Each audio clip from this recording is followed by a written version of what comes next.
Vamos a...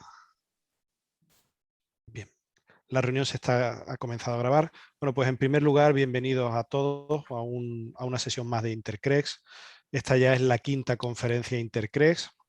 Les tengo que decir que Intercrex es una conferencia mensual, que damos el último miércoles de cada mes y que en el mes de diciembre no haremos Intercrex porque coincide con las Navidades y por no molestar. Además, es la idea de este encuentro entre editores de revistas y personas investigadores y demás personas que nos interesan en el mundo de la evaluación científica, de la edición científica.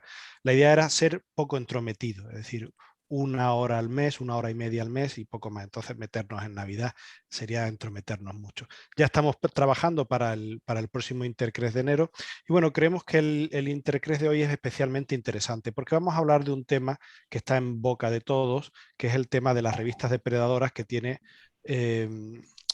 muchos efectos, la mayor parte negativos, ¿no?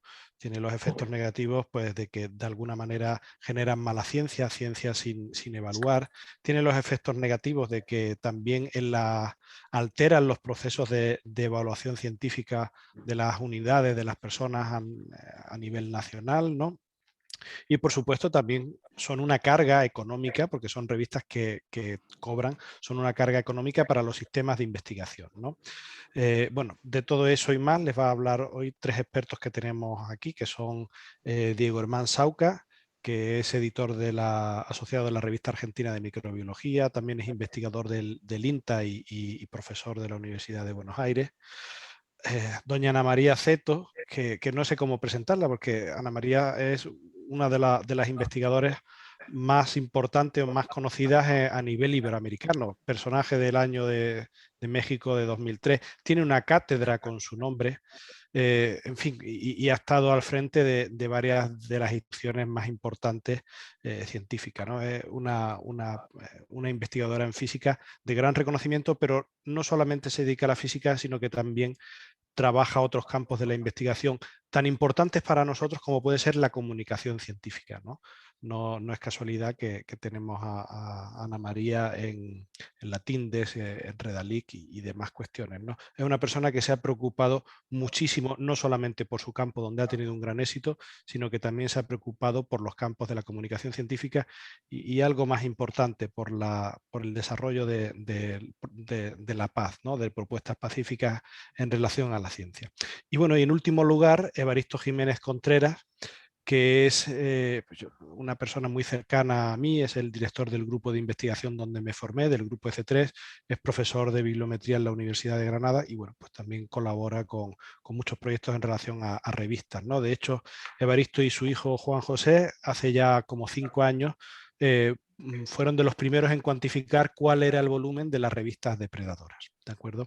Entonces, sin más dilación, le dejo la voz a Diego Hermán y por supuesto si Diego Hermán, si quieres compartir la pantalla o Ana María o Evaristo quieren compartir la pantalla, Comparto. Bueno, dejo de compartir, perfecto, y nada. Os rogaría que os acercaseis a los 15 minutos, ¿de acuerdo?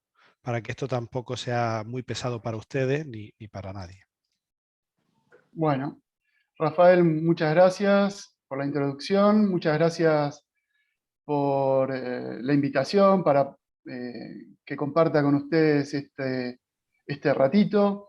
El objetivo de mi breve presentación es hacer una introducción sobre esta problemática actual, que son las revistas las revistas depredadoras. Em, A ver, voy a compartir. Ahí estamos.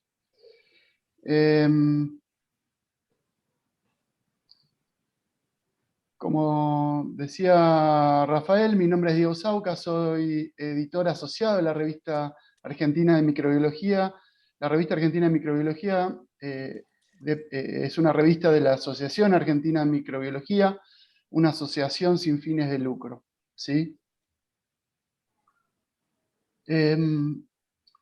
La publicación de un artículo es la culminación de una etapa del proceso de investigación científica, ya que posibilita la difusión de los resultados obtenidos pero esta no puede hacerse a cualquier precio.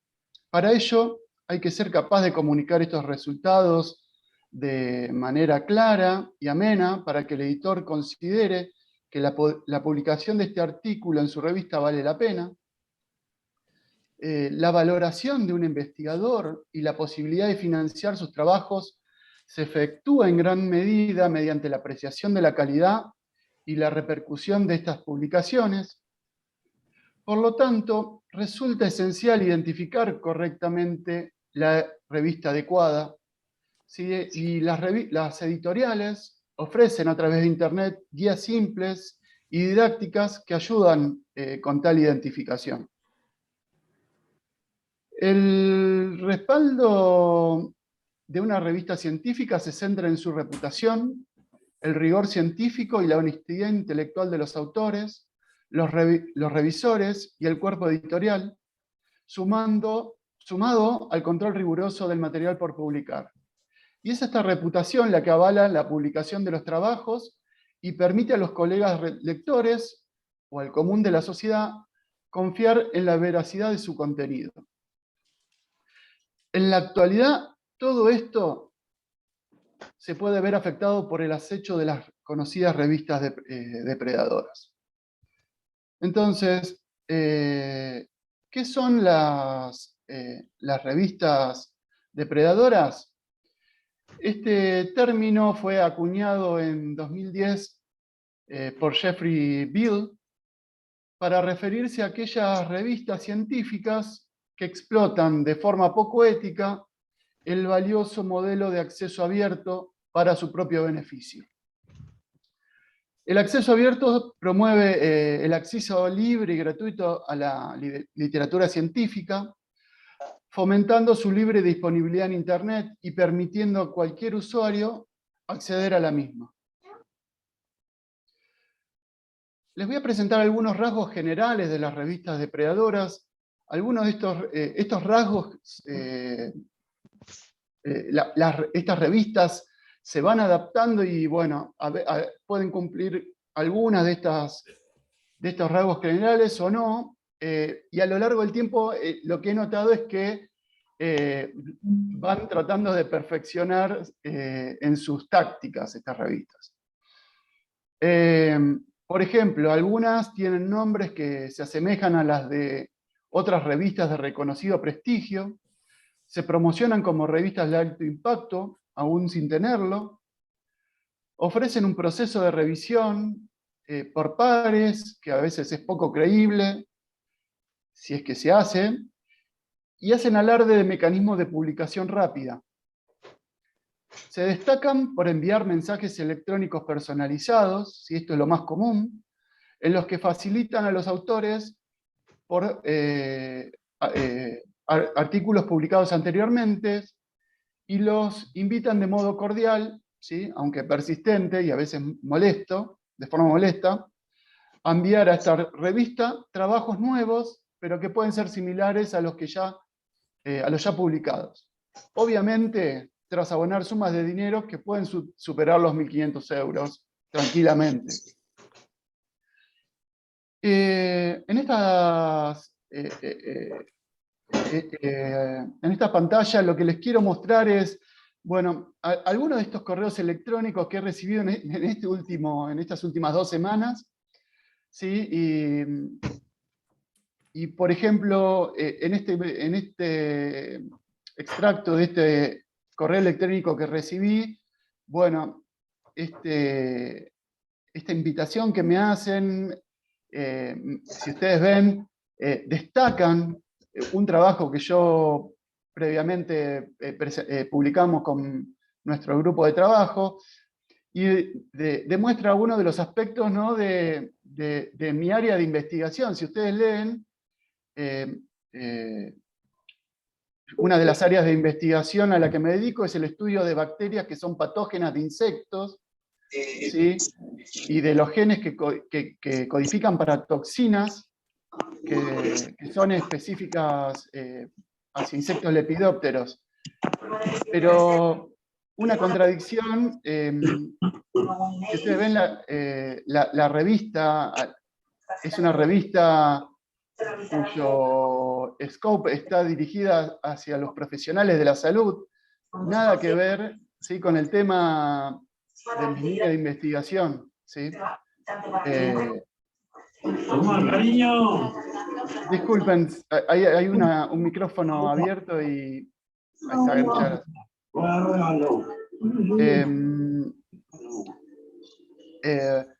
Así que lo que deduzco de acá es lo único que quieren es que publique algo, y atrás de esto lo único que hay es, lo que se buscan es recaudar dinero. Un mail, un mensaje posterior que recibí, lo que me llamó la atención es que en este ya directamente lo que les interesa es que les envíe algún artículo sin importar sobre qué, ¿sí?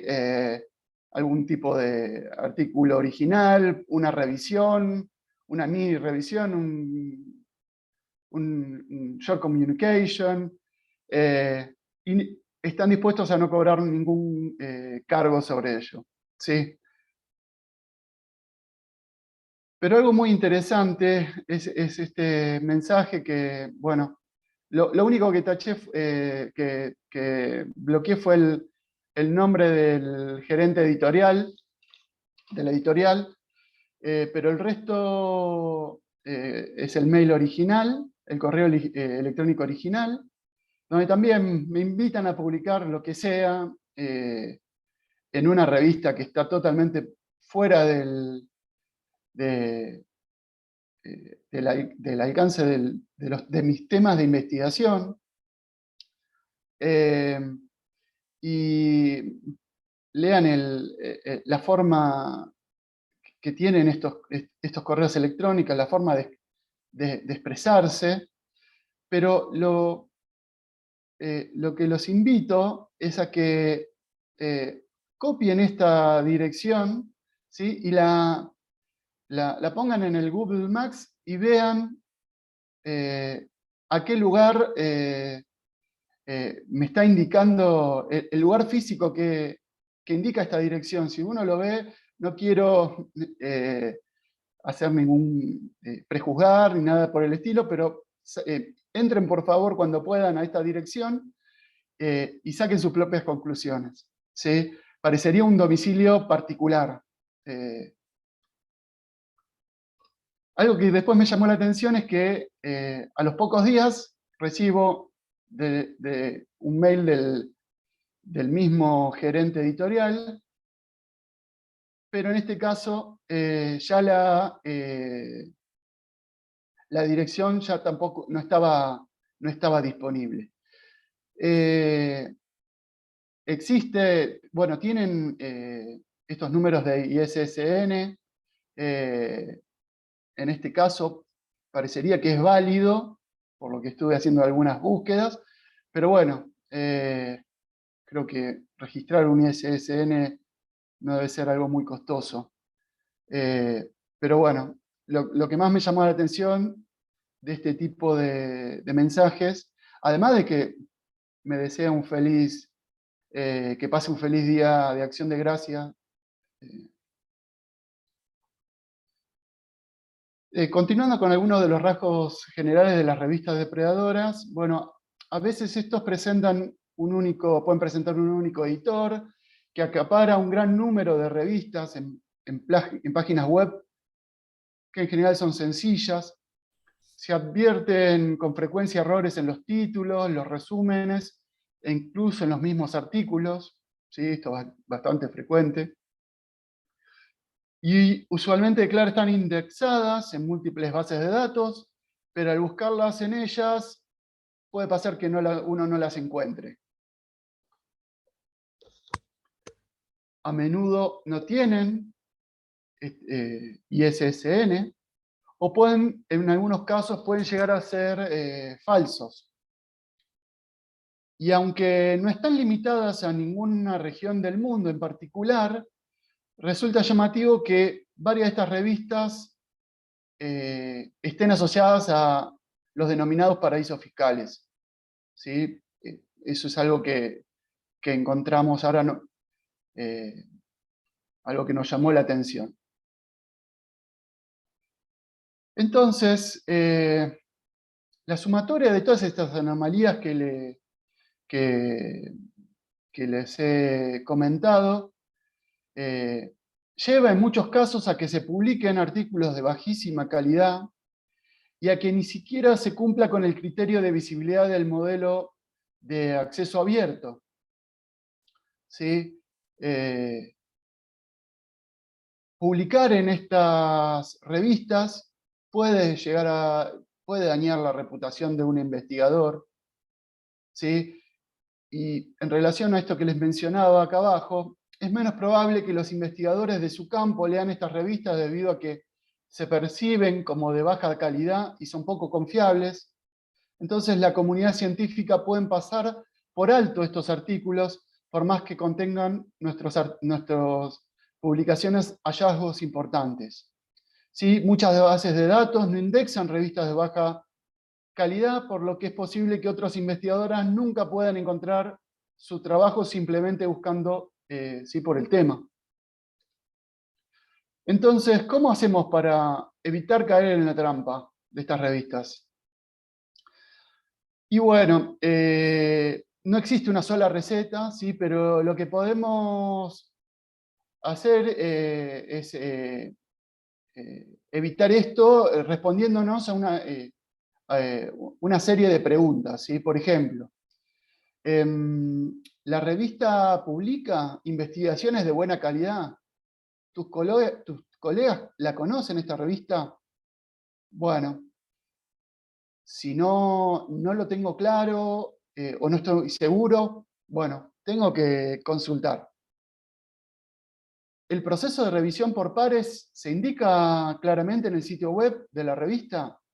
¿El sitio web de la revista indica claramente los costos de publicación? ¿Hay errores ortográficos o gramaticales u otras características cuestionables en su sitio web o en el correo electrónico de la solicitud? ¿El sitio web nos brinda información de contacto completa y verificable, incluida la dirección?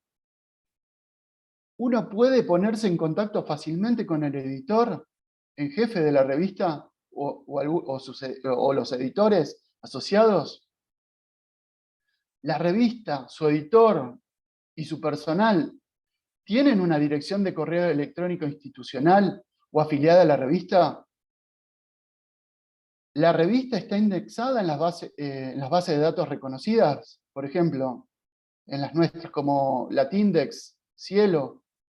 Nosotros en Argentina tenemos el núcleo básico de las revistas científicas argentinas, u otras también conocidas como el Science Citation Index Expanded, Simago, Journal Rank, Medline, Scopus, o el directorio de revistas de acceso abierto. Sí, la indexación de una revista se considera un reflejo de su calidad. Las revistas indexadas se consideran de mayor calidad científica en comparación con las revistas no indexadas. Actualmente, en algunas instituciones científicas de mi país, Argentina, se utiliza el ranking de Simago, de las revistas científicas, para evaluar las publicaciones científicas de los investigadores que forman parte de la institución. Y bueno, si no están indexadas en este ranking, o no están indexadas en Latindex, en Cielo, directamente los artículos no son considerados, ¿sí? Entonces es un problema. Y para finalizar, bueno, quiero mencionar estos comentarios finales. Sí, no quiero que se sienta como un consejo, sí, pero no haría nada que comprometa mi propia ética editorial, ya que se podría ver reflejada en mi carrera profesional. Sí, como vimos, no existe una única forma o táctica a seguir para identificar las revistas en cuestión. ¿sí? Y publiquemos siempre en revistas que respeten los estándares científicos académicos internacionales y tengan una declaración de ética de publicación. Si esto están en todas las revistas de calidad, podemos decir, hay un enlace de acceso a estas declaraciones de ética de publicación. Y lo último, quería comentar algo que he notado en los últimos años, en el último tiempo, y son aquellas revistas, mejor dicho, editoriales, reconocidas internacionalmente, que pueden en ciertas ocasiones demostrar algunos comportamientos puntuales de las editoriales depredadoras. Y que a mí particularmente me disgusta un poco. Lo que creo, y eso ya es una opinión personal, como para muchas de estas editoriales esto es un negocio, y como todo negocio se busca ganancias, muchas veces terminan recurriendo consciente, o quiero ser un poco ingenuo, inconscientemente a este tipo de tácticas que ejercen las revistas depredadoras. Así que bueno, muchas gracias por su atención. Les dejo el enlace para, si quieren visitar el sitio de la Asociación Argentina de Microbiología, para que vean cuáles son las actividades que se desarrollan dentro de la asociación, y el link a nuestra revista Argentina de Microbiología, también para que la visiten. Así que bueno, muchas gracias. Muchas gracias, Diego, por su generosidad y por la claridad con la que nos ha explicado qué es una revista depredadora, cuáles son los problemas y cómo podemos evitarlas. El problema de las revistas depredadoras es que se empezó a hablar ya en 2010, hace ya más de 10 años, y el problema es que muchas han evolucionado y muchas han cruzado la puerta de Scopus, la puerta de Web of Science, y han pasado de ser depredadoras a ser megadepredadoras. El problema, como usted decía al principio, es que las revistas de comunicación científica, las revistas científicas tienen dos misiones principales. En primer lugar, como medio de comunicación que son, es la de difundir los trabajos, y en segundo lugar es la de evaluar y validar los trabajos, ¿no? Y esto parece ser que es lo que este tipo de revistas no hace a favor de obtener un mayor número de artículos, acelerar los procesos de publicación y, por supuesto, cobrarlos, ¿no? Pues si no le importa, Ana María, le tocaría su turno. Muchas gracias, Rafael. Y pues agradezco también a Diego que haya introducido tan claramente el tema, ¿verdad? Yo voy a referirme después a algunos de las observaciones que hizo Diego, pero por lo pronto, y atendiendo a la invitación que se me ha hecho, voy a exponer brevemente este proyecto de la Alianza de Academias y Inter Academy Partnership, y les voy a dar el título en inglés porque no se traduce así tan fácilmente. El título del proyecto es Combating Predatory Academic Journals and Conferences. Y la palabra combat en inglés, cuando se traduce al español como combatir, suena muy dura, demasiado dura realmente para lo que se pretende. Y también la traducción de predatory journals no es tan sencilla, porque en español también el término depredador o predatorio es muy fuerte. Nosotros hemos optado por usar otros términos porque habida cuenta de que hay muchos matices. Hay toda una gama de prácticas, algunas francamente fraudulentas y otras no tan claramente fraudulentas, pero que de todos modos son malas prácticas. Entonces las hemos llamado revistas espurias, que suena así como quizá un poco demasiado suave, pero bueno, ya usaré los términos adecuados según venga el caso. Pero en inglés sí se acuñó desde hace ya un buen número de años ese término, y así ha sido traducido pues de manera muy directa como predatorio o depredador al español. Este estudio de la Alianza Internacional de Academias, de la Inter-Academy Partnership, comenzó hace ya más de un año, en mayo de 2020, y próximamente saldrá publicado el informe. Pensamos que ya va a salir, ya está en revisión por una serie de revisores y saldrá publicado seguramente a principios de 2022. Y este estudio estuvo motivado por el incremento que se ha observado tanto en escala como en sofisticación de estas prácticas depredadoras en el ámbito académico, no solamente por parte de los editores de revistas o de editoriales de revistas, sino también, pues en realidad, por parte de autores, ¿verdad? Y de otros actores en el ecosistema, digamos, de la publicación académica.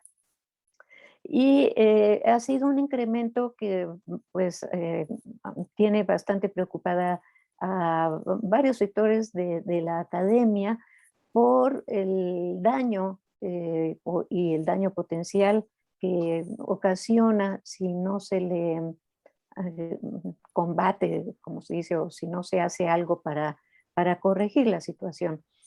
Y entonces la Alianza de Academias invitó a 12 expertos, pidió a sus academias que los nominaran de toda una gama de países y de disciplinas, y hemos estado trabajando por más de un año con varios propósitos. Primero, tratando de identificar y de definir qué son esas prácticas predatory, esas prácticas, digamos que en inglés se llaman predatorias, y prácticas poco éticas en términos más generales, tanto por parte de las revistas como por parte de conferencias, de congresos, porque resulta que también ahora el mismo tipo de prácticas se observa en congresos y de una manera creciente, en congresos internacionales, a tal grado de que, de acuerdo con un experto en este tema de los congresos depredadores, ha llegado a la conclusión de su análisis de que hay actualmente más congresos depredadores que no depredadores, o sea, muchísimos. También se trata de, pues, de alguna manera medir su impacto, su prevalencia, qué tanto realmente está influyendo y ha permeado el medio académico, de entender qué es lo que motiva estas prácticas, qué hay detrás de ellas y por qué sigue habiendo cada vez más. También este grupo se ha dado la tarea de analizar los esfuerzos que han sido emprendidos hasta ahora para corregir estas prácticas o eliminarlas en lo posible, tanto en congresos como en revistas, y de ofrecer algunas recomendaciones concretas a los diferentes actores del sistema de la comunicación científica. Aprecio mucho lo que dijo Diego al final, que no da consejos, sino simplemente, bueno, pues en la medida de lo posible uno predica con el ejemplo, ¿verdad? Dice uno qué es lo que uno puede hacer, ¿verdad? Y qué podemos hacer en conjunto, más que estar dando consejos a otros, que me parece que esa es la forma adecuada de hacerlo. Como parte de este estudio del Inter-Academy Partnership, y también para tener una mejor idea del impacto y de qué tanto ha permeado el medio académico, el IAP llevó a cabo una encuesta bastante extensa, empleando naturalmente todos sus contactos con las academias de ciencias que son miembros de esta alianza internacional. Y hubo 1.800 respuestas de investigadores de 112 países. O sea que se tiene se tuvo una respuesta bastante amplia y bien distribuida. Podría decirse que representativa hasta cierto grado. Y de estos 1.800, el 80% de los que respondieron sí perciben el problema ya como un problema serio y que está incrementándose, está agravándose en su país de trabajo.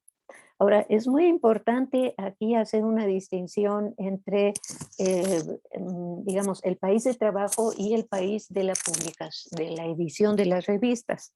Y eso se ve claramente en el caso latinoamericano, porque si bien de lo que voy a hablar al final, son todavía contadas las revistas que podemos decir que son francamente fraudulentas en nuestra región, nosotros como investigadores en la región estamos muy acostumbrados a usar revistas editadas en otros países, las llamadas revistas internacionales más establecidas, las más indexadas, para publicar nuestros trabajos. Y entonces cuando un investigador latinoamericano se refiere al problema de las prácticas depredadoras, no se refiere, o seguro no exclusivamente, a las prácticas de las revistas en nuestra región, sino quizá sobre todo a las prácticas de las revistas editadas en el resto del mundo. Bueno, del orden del 24%, o sea, casi la cuarta parte de los 1.800 que respondieron, confiesan, eso es interesante, confiesan ya haber publicado en una de estas revistas o haber participado, o bien haber participado en un congreso de estos depredadores, o al menos no ser conscientes de si lo han hecho. Y es que, en efecto, como ya lo comentó Diego, es a veces muy difícil pintar la raya. O sea, no hay una frontera clara entre lo que es una revista francamente fraudulenta o una revista que simplemente sigue prácticas de mala calidad, ya sea por desconocimiento, por ignorancia o por algún otro motivo, ¿no? Por motivos económicos, quizá. En muchos casos así es, ¿no? Entonces, eso ha dado lugar a una serie de lo que se llama espectros, ¿no? Que van, ya hay varios publicados. Este grupo del IAP también ha elaborado un espectro bastante amplio que va desde los casos francamente depredadores, fraudulentos, donde con 2 o 3 características de las que mencionó Diego fácilmente se les detecta, hasta el otro extremo de revistas que actúan de buena fe, quizá, pero que de todos modos no están siguiendo las prácticas adecuadas, las buenas prácticas en la edición. Bueno, las conclusiones y recomendaciones del proyecto ya están en su forma, digamos, semifinal, en forma de borrador, y yo se las puedo enumerar rápidamente. Son las siguientes. Una de ellas es que justamente las definiciones actuales de estas prácticas depredadoras son inadecuadas y a veces incluso contradictorias, porque no siempre se interpretan o se entienden bien los comportamientos de los editores. Y esto es muy claro, por ejemplo, cuando compara uno las prácticas entre países o entre regiones. Y se encuentra uno que, por ejemplo, en Asia Central o en el sudeste de Asia o en Europa Central o en América Latina, tenemos una cultura editorial diferente que también hay que reconocer, y no todo lo que se ve diferente es necesariamente malo.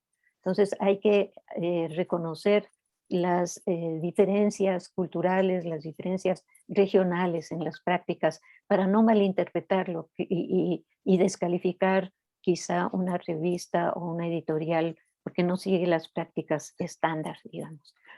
La segunda conclusión es que en general hay poca conciencia y poca comprensión del problema de las prácticas depredadoras, ¿no? Los que estamos aquí presentes sí las conocemos, pero probablemente de las personas que están ahora en el auditorio, que nos están escuchando, pues algunos se enteran por primera vez, o quizá algunos han recibido ya, sobre todo últimamente, invitaciones estas no deseadas que nos están inundando, ¿verdad? Y no saben si responder a ellas. Live, uma palestra. Se me hace que aquí hay un micrófono encendido que sería bueno que se apagara, María da Grasa, para que podamos continuar. Entonces, hay todavía poca comprensión del problema y mucha gente, la mayoría de la gente quizá todavía no está alertada de él y no sabe cómo responder a esas invitaciones no deseadas que le llegan a congresos y a publicar en revistas. Otra conclusión, las prácticas depredadoras se están volviendo cada vez más sofisticadas.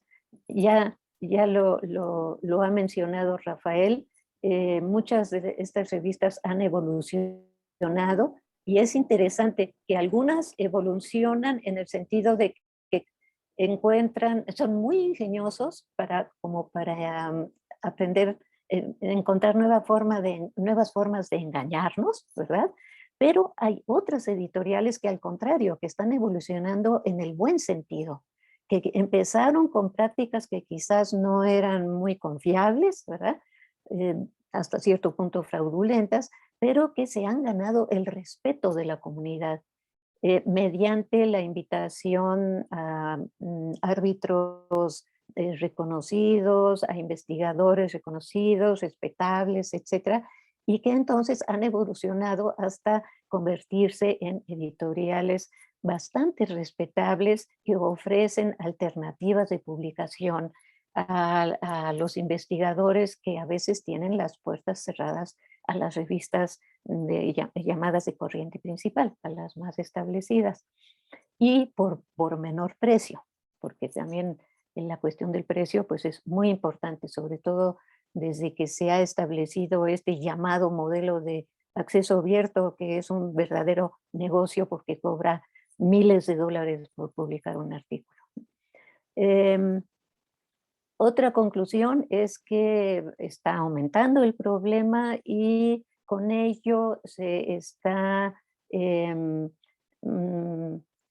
afectando la confianza que tiene el público en la investigación y en la integridad de los investigadores y de los resultados publicados. Y esto se ha visto más claramente ahora con la cantidad de publicaciones que han surgido referidas al problema de la pandemia. Hay que tener mucho cuidado en poder identificar las revistas confiables y distinguirlas de las que no las son. Otra conclusión es que del estudio es que estos servicios de depredadores corren el riesgo de verse cada vez más enraizados o permeando pues la cultura, digamos, de la investigación y por lo que hay que tener cuidado sobre todo cuando uno está trabajando con los investigadores más jóvenes, que sean conscientes de esto y que no caigan digamos, en la tentación de usar revistas fraudulentas.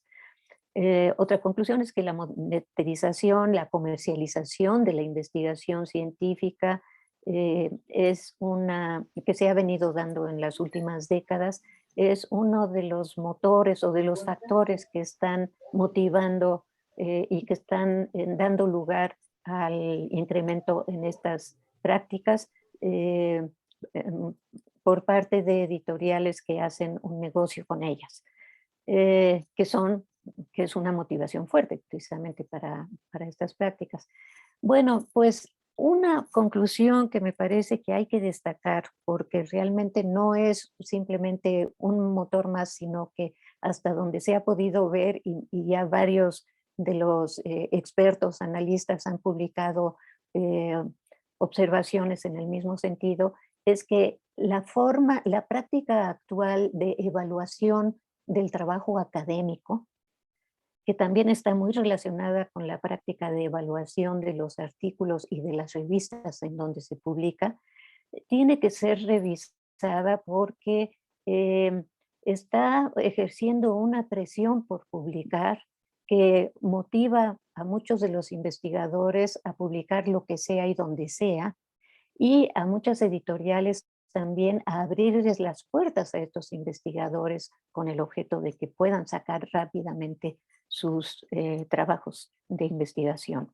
Entonces, hay ya una corriente creciente a nivel internacional y también en nuestra región, en América Latina en particular, por revisar las prácticas de evaluación del trabajo académico.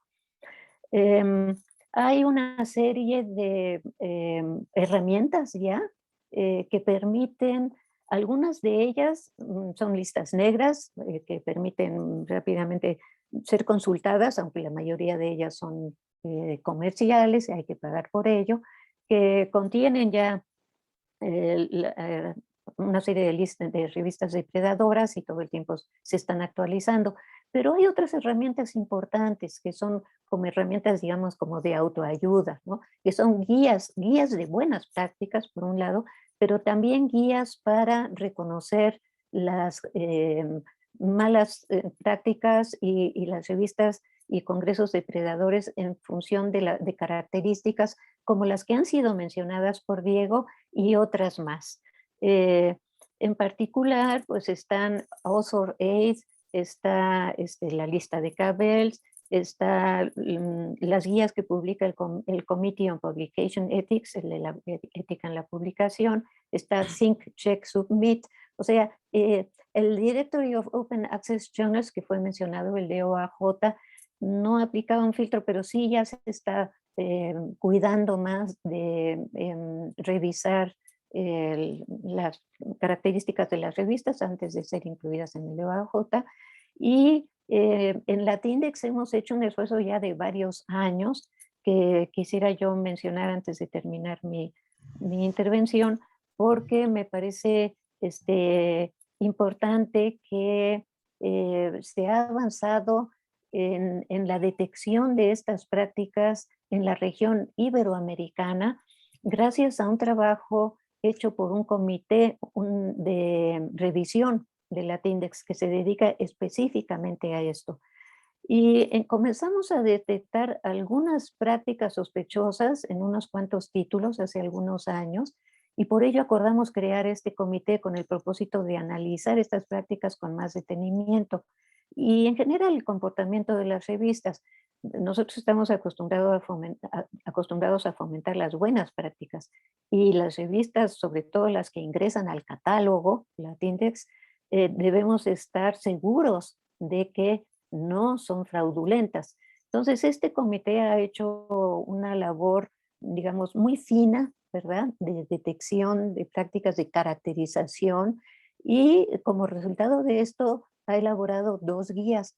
Una es para los documentalistas, es una guía interna que usan los que incorporan, los que califican las revistas para ingresarlas o no al catálogo de Latindex, y otra es una guía para el público en general, que sirve sobre todo para los editores de las revistas, pero también está accesible para los autores, para los estudiantes, para los analistas, etc. Y en esta guía ustedes pueden ver que están incluidas las características que mencionó Diego y toda una serie de características adicionales que quizás son menos frecuentes y que hay que revisar con sumo cuidado, porque no basta con que una revista tenga una sola de estas características, sino uno que ver el conjunto, el comportamiento pues de las revistas. Una sola que fue mencionada por Diego y que nosotros no hemos considerado, me llamó la atención, y les voy a comentar a mis colegas del comité de revistas espurias de Latindex para que veamos si en efecto hay una correlación, como dice él, entre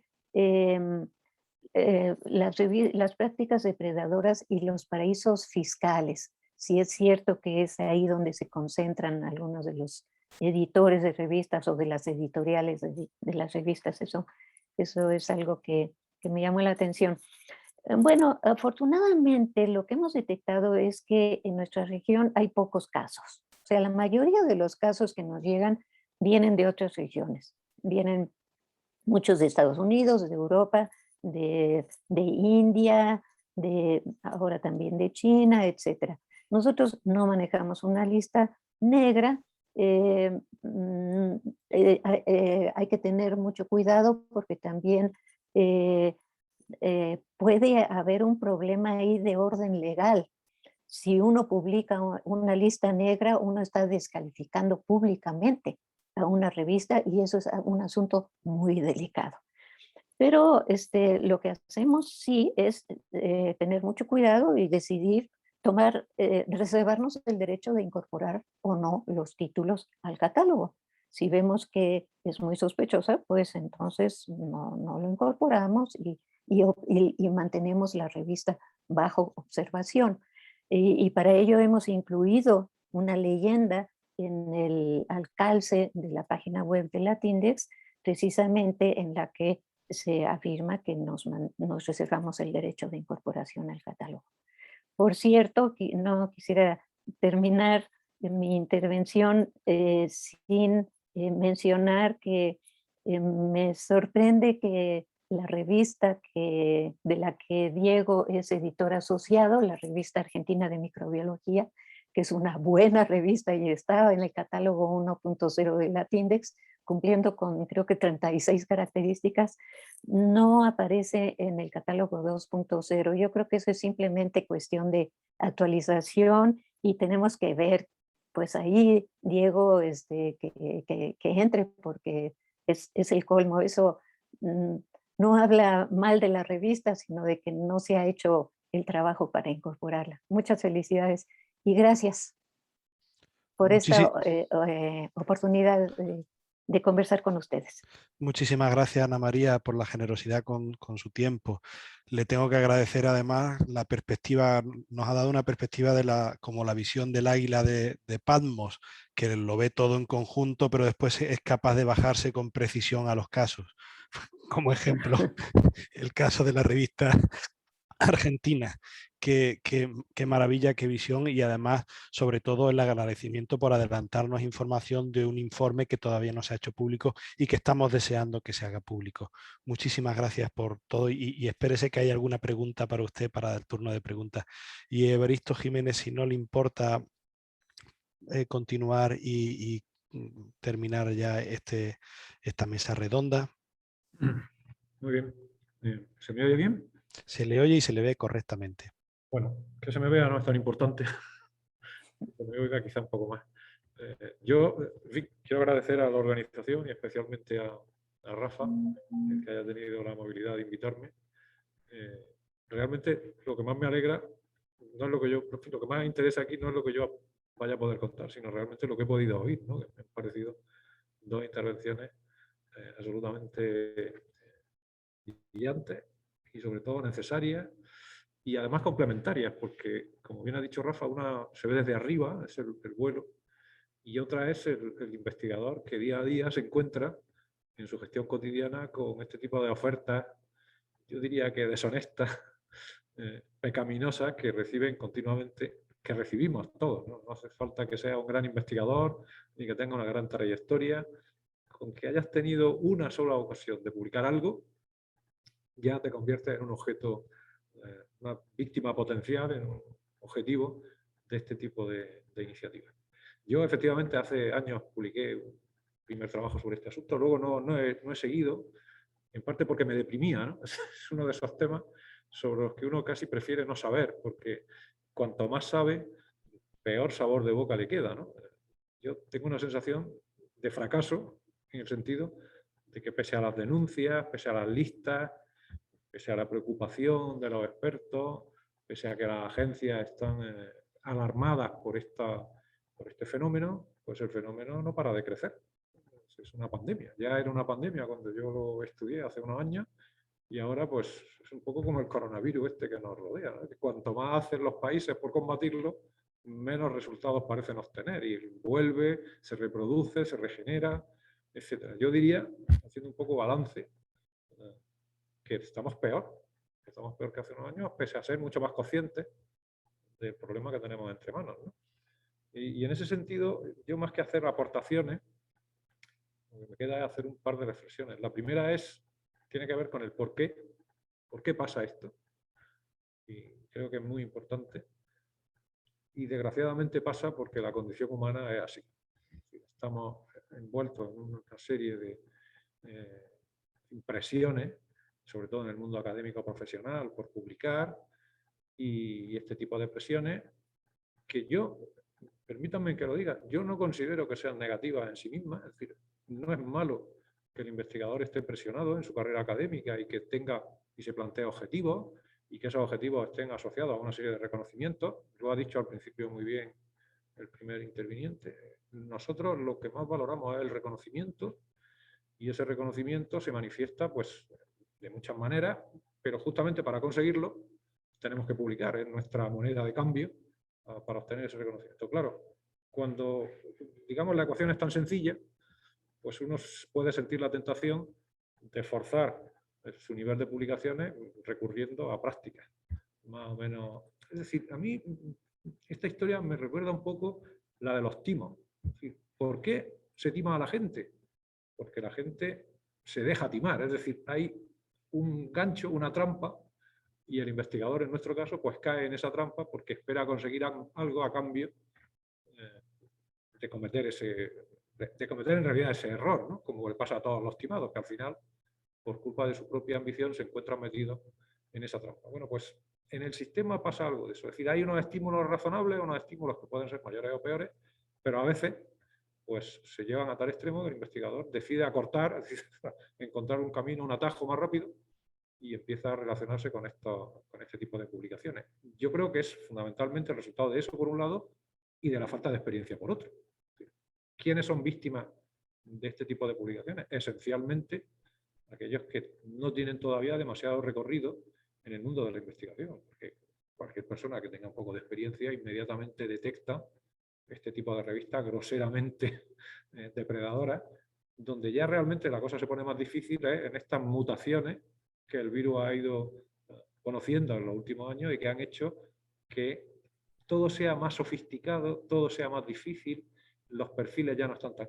Porque, vamos a ver, yo veo las páginas de las revistas realmente depredadoras, estas que se publican en países de difícil localización en el mapa y con títulos, eso sí, absolutamente rimbombantes, y ahí no hay problema. Uno a la primera se da cuenta de que ahí hay un gato encerrado, por utilizar la expresión, que ahí hay trampa. Es más, yo he conocido revistas que la única parte de la revista que funcionaba era el sitio donde había que ingresar el dinero para publicar. Y todo lo demás estaba anulado.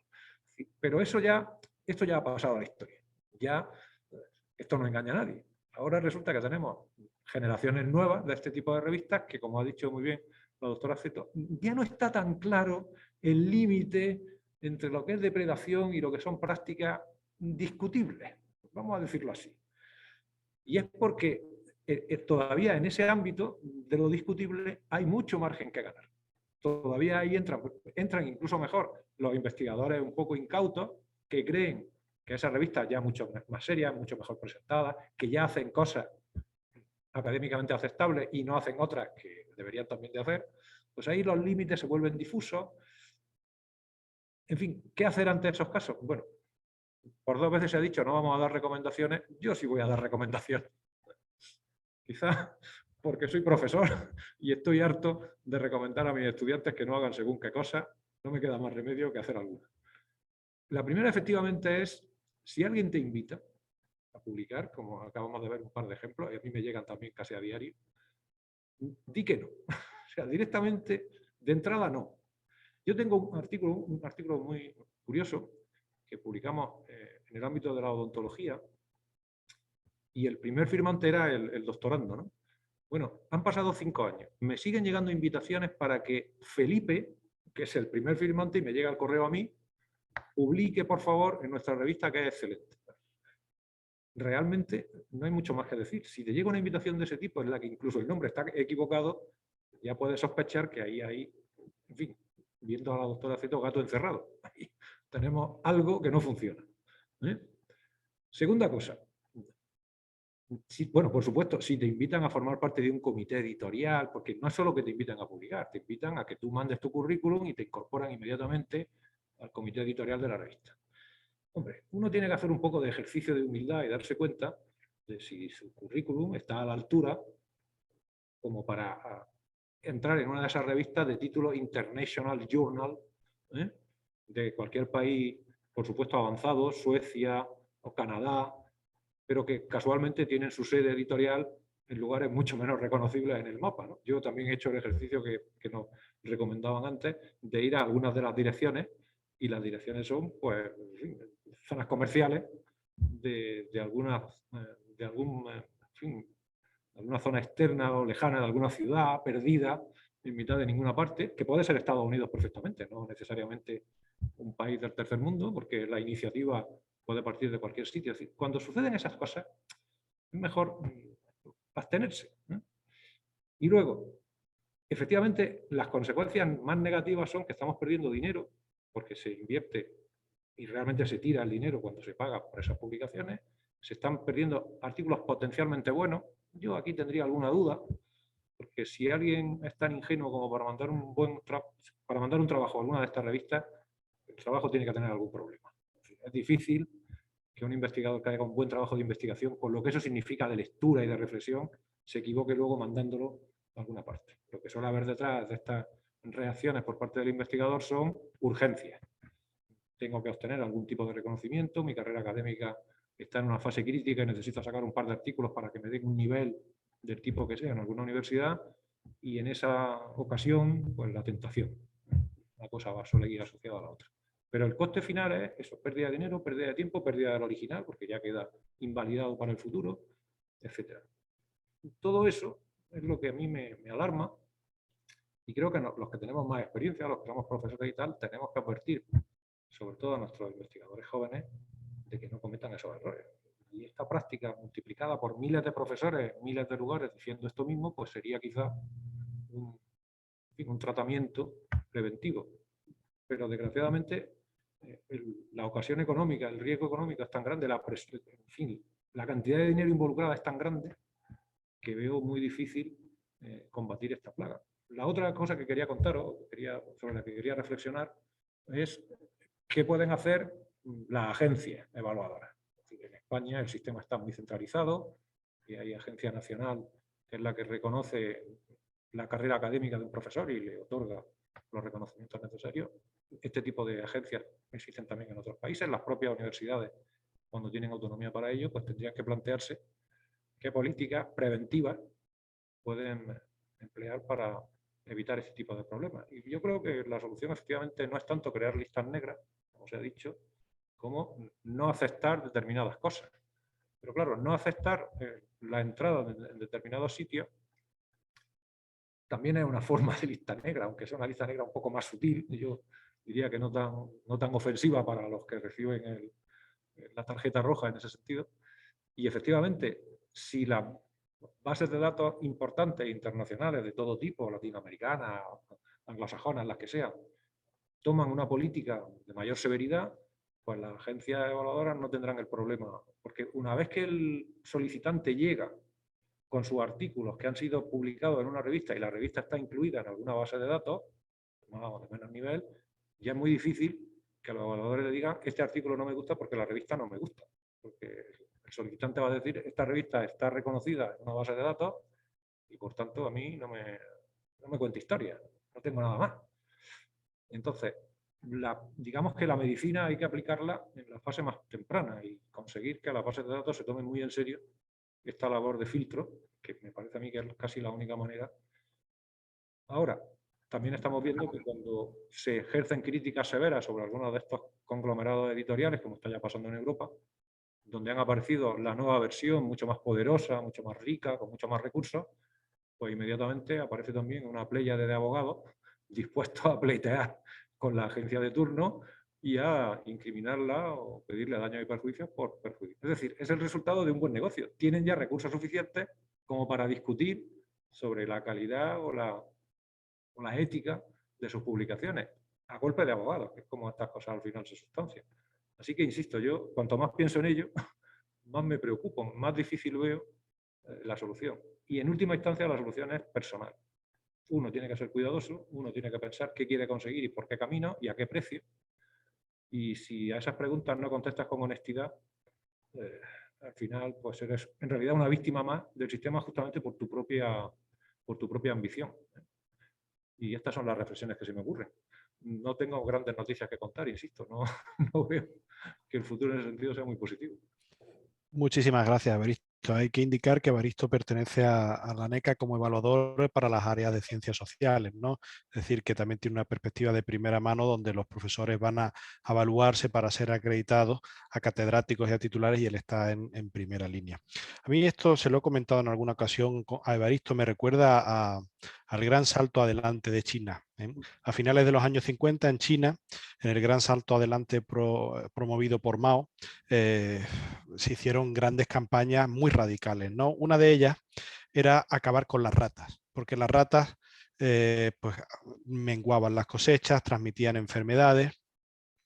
Entonces se le ocurrió al Partido Comunista de China que claro, como no había una estructura funcionarial suficientemente grande para un país tan grande, lo que podían hacer era promover, igual que se promueve la ciencia abierta, la producción científica, promover entre los chinos, entre los ciudadanos, la captura de ratas. Es decir, que si un ciudadano chino llevaba una rata a una comisaría, le daban dinero, ¿no? ¿Y sabéis cómo acabó aquello? Acabó con ciudadanos chinos que habían abandonado el campo y se dedicaron a montar granjas de ratas. Es decir, que no se solucionó el problema, sino que se agrandó. Algo parecido nos está pasando con la presión por publicar, la ciencia abierta, el dinero. Que la gente coge el dinero que le da el gobierno para publicar y lo publica, se gasta ese dinero que tiene que ser para investigar, se gasta en blanquear malas producciones científicas. Esto que decía Evaristo, que de alguna manera el timador y el timado son cómplices en cierta forma, porque en el fondo la revista científica, el timado finalmente suele ser quien paga, y no suelen pagar los autores, suelen pagar las administraciones públicas, suelen pagar las universidades, los centros de investigación y demás. Bueno, pues si les parece bien, vamos a empezar con las preguntas. Por favor, en el chat, si tienen alguna pregunta concreta. Le han pedido a Ana María que comparta, y ya alguien, Carolina, muy amablemente ha compartido la guía para editores sobre revistas espurias. Así que muchísimas gracias, Carolina. Y Carolina y Saray y Seneyanka, en fin, como ven, gente con buena voluntad nos sobra. Y hay un profesor, imagino que, bueno, un profesor, Agustín de Extremadura, que nos pregunta que qué pasa, porque en el sistema español se ha hecho recientemente una actualización de criterios a la hora de evaluar a los profesores, y en esa actualización ha sido muy reactiva a las malas prácticas, tan reactiva que editoriales como MDPI o como Frontiers han saltado a la palestra, indicando que, bueno, pues que hay prácticas que no parecen claras y que estas editoriales no van a ser evaluadas como mínimo de la misma forma. Es decir, la confianza de las revistas de la línea clásica, en la que si publicar en una revista de esto simplemente ya es un mérito, pues parece ser que con estas revistas de Frontiers y de MDPI no va a suceder lo mismo, sino que los evaluadores irán más allá, porque en algunos casos no se fían de la calidad de los artículos. Hay que indicar que estas revistas se han convertido en mega journals, es decir, que han pasado de publicar, cuando entraron en Web of Science, de 200 artículos, algunas a más de 10.000 en un año. Y que además estas revistas está sucediendo algo extraño, que están publicando sobre áreas de las que no son las suyas. Es decir, que se supone que una revista publica, la capacidad para evaluar se limita o se restringe a las áreas donde tienen expertos. Fuera de esas áreas se ven incapaces, ¿no? Se han convertido en multidisciplinares sin declararlo. Bueno, pues Evaristo, tú que estás cerca de ANECA, ¿sabes algo porque aparte, lógicamente, estas editoriales se han quejado? muchos profesores, porque hay muchísimos profesores españoles publicando en esta revista, se han quejado, no vaya a ser que no les cuenten los méritos, y ha dado ANECA alguna pauta sobre estas editoriales o así. A nivel de comisiones, not yet, como dicen los americanos, no todavía. Es decir, está la preocupación, incluso están dispuestos a pleitear si fuera necesario contra estas editoriales, porque en última instancia yo me temo que este es un problema que se va a resolver en algunos casos en los tribunales. Las comisiones académicas concretas, las distintas comisiones que nos ocupamos de las especialidades, de momento las reformas de las que se están hablando son reformas muy pequeñas. Simplemente reformas de coordinación, cambios de coordinación en las redacciones para que la CNA, que es una de las agencias, y la ANECA, que es la otra, pues funcionen de manera compasada, pero todavía no nos han llegado a ningún tipo de... Otra cosa es, y esto entra, digamos, dentro del ámbito de competencia de cada comisión, que los profesores que la integramos hablemos y valoremos el hecho de que algunas de estas publicaciones, como bien se ha dicho, de pronto son como el arco iris, que tiene todos los colores. Es decir, da igual el nombre de la revista, da igual que pretenda o aparentemente señale en una cierta dirección para que luego salgan ahí artículos de todo tipo. Este es un asunto del que ya somos muy conscientes, pero una vez más, nosotros podemos no considerarlo, pero a continuación nos vamos a encontrar con una reclamación que dice este artículo cumple con las condiciones de la convocatoria y en los tribunales nos vemos, porque no tenemos muchos medios legales para decir este artículo no lo contamos todavía. No sé si al final afinaremos en las normativas, pero de momento, pensando en los próximos meses, digamos, no hay todavía una política que se haya confirmado o que se haya consolidado en este sentido. Fíjense que la Tindex tiene un comité ético y un comité que está evaluando este tipo de cuestiones. Es decir, fíjense la importancia que le da una entidad como la Tindex a esto. Y si pensamos en ANECA, nuestra ANECA no tiene un comité ético. Es decir, sería genial que este tipo de problemas, en lugar de afrontarlo un profesor del Comité de Ciencias Sociales o de Economía, cuando el profesor lo detecte, se lo transfiera al comité ético, con lo cual un comité ético con gente de derecho y demás cuestiones, ¿no? Que marque unas pautas. Aparte, algo tan básico, Evaristo, como que el sistema de evaluación de profesores debería de tener un sistema antiplagio, es decir, que tú subas el documento y te diga si hay un plagio, que los hay, ¿eh? Todavía no lo digo. A mí me parece importantísimo lo que ha dicho Ana María Zeto. O sea, si la Tindex se reserva el derecho de admisión, es una forma de lista negra, pero es más sutil y al final lo único que te están diciendo es, mire usted, reservado el derecho de admisión, no le queremos. Y si no le quieren ellos, las agencias que utilizan esos repositorios, esos repertorios, mejor dicho, como forma de valorar la importancia de una revista, pues se habrán librado del problema. Pero claro, esto tienen que hacerlo todas las entidades que se dedican a eso y que deben de establecer un control previo para evitar que se metan este tipo de publicaciones. Pero es que muchas de ellas son verdaderos camaleones. Es que es difícil ver dónde está la línea. Es muy difícil. Personalmente me ha gustado una cosa que ha dicho Diego Hermán y que después Ana María ha repetido, y es que la última frontera es la propia conciencia y que el ejemplo es quizá la mejor arma, ¿no? El ejemplo de los investigadores. Cinta Galent pregunta, le pregunta a Ana María Zeto si podría repetir el nombre del estudio sobre los distintos espectros de la revista depredadora. Creo, Cinta, que esto todavía no está todavía no se ha publicado, están a punto de publicarse, ¿de acuerdo? Pero por favor, Ana María, si nos lo aclaras. Sí, lo aclaro. El nombre es Combating Predatory Academic Journals and Conferences. La entidad se llama Inter-Academy Partnership, es IAP, y sí hay información sobre el estudio en el sitio del Inter-Academy Partnership. Todavía no sale publicado el trabajo, pero sí hay información que se puede ver en la página.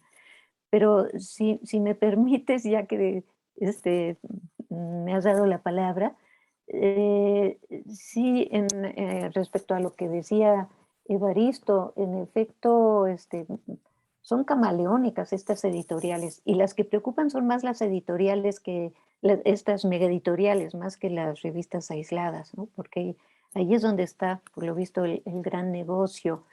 Y en mi experiencia como investigadora, pues también me he encontrado con esta situación, muchas invitaciones que me llegan, etcétera, pero debo también mencionar la otra cara de la moneda, y sobre todo cuando se habla de MDPI y de Frontiers, porque en efecto tienen toda una gama de revistas, y para algunos de sus títulos han logrado, ambos, tanto MDPI como Frontiers, han logrado hacerse de una buena lista de revisores, editores, autores inclusive, que han colaborado para producir revistas en temas que no son fáciles de publicar en las revistas de corriente principal,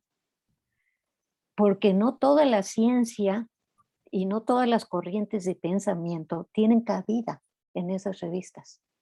Entonces, han sido muy inteligentes abriendo las puertas también a otras formas de pensamiento, a otras formas de hacer ciencia y a temas que si bien la comunidad académica, la comunidad científica considera de valor, considera importantes, no tienen cabida en las revistas más establecidas. Entonces, es muy difícil para un evaluador dar una respuesta genérica, precisamente por eso, porque hay todos estos matices, todas estas diferencias. Y claro, el evaluador no puede conocer y no puede valorar el contenido de cada artículo, pero en buena medida los problemas de la evaluación tienen que ver con esto, con que se evalúan los artículos según la revista donde están publicados, más que por su contenido, por su calidad intrínseca, ¿verdad? El evaluador se ve ante esa necesidad y se cometen muchas veces errores por eso e injusticias. Es parte de esa condición humana que mencionaba Evaristo. Gracias. Gracias a usted, Ana María. Bueno, le preguntaba a Evaristo, Amelia, si había algún estudio sobre revistas depredadoras indexadas en JCR o Scopus, y Joel, un saludo Joel, gusto verte, respondía que había un estudio publicado en Scientometrics con gran polémica que ha sido retractado por presión de Frontiers. No obstante, tanto Clarivate como el Sevier indican que sus revistas, que ellos no son la policía, que ellos no tienen por qué ir estar detrás de las revistas que publican. Si bien es cierto que hacen una revisión, que aportan los datos, no creen que les corresponda estar a ellos. De hecho, en COPE, en el Comité de Publicaciones, el Comité Ético de Publicaciones Científicas, hay editoriales sospechosas de ser depredadoras. Y forman parte, porque obviamente lo que quieren es blanquear el nombre.